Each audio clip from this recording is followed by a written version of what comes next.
some ways that you connect with your school and community?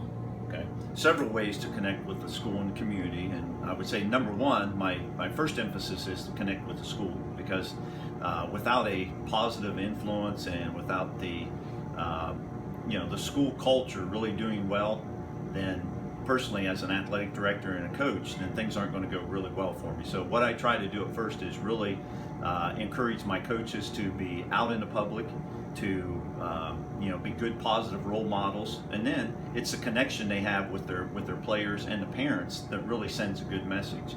As far as the community, it's pretty simple for me because I do a lot of public speaking, and so anytime I have a chance to speak to the Rotary Group or Kiwanis, those types of organizations, then I spread really kind of the good news of what's going on at Zanesville High School in terms of good quality academics, good athletic opportunities, and really the diversity. We have great diversity in the school district.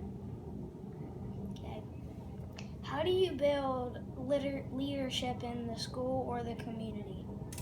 Well, leadership is one of those things that, if I told you today that, hey, we're going to make you a leader, it would probably be pretty confusing. So, the best way to build leadership is to try to give people opportunities to be accountable, to take responsibility for themselves. And I think, from a coaching end of it, and really that's what it is, as far as being a coach or being an athletic director or being a business leader, it's really coaching.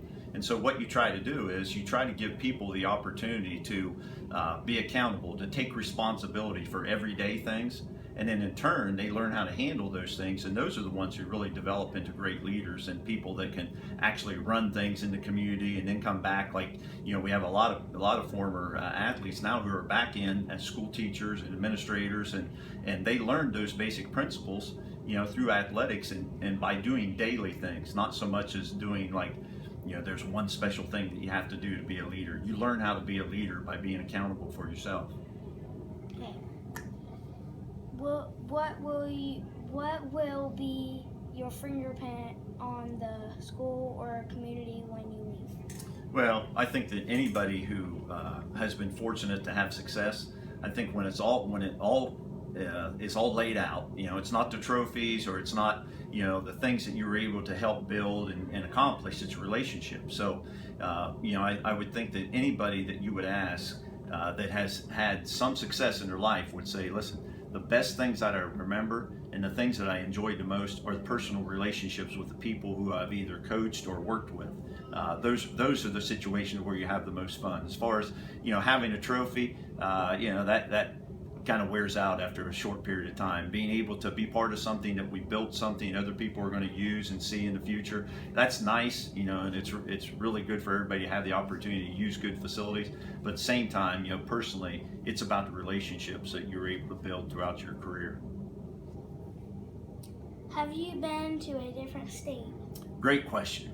I love to travel. Yeah, I've been fortunate. I've been to a lot of different states. And I'm still that's my goal as I continue in my career and have opportunities. I'm going to travel more when I retire. That's basically what I'm going to do is travel as much as I possibly can, because one of the things I think that young people like yourself can learn, one of the things we learn from places that we go and people we see, we learn things to do.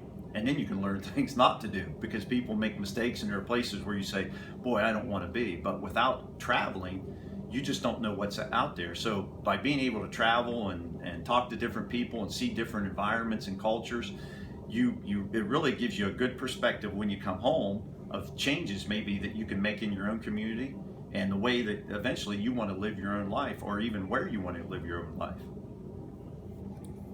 How busy is your schedule? Too busy.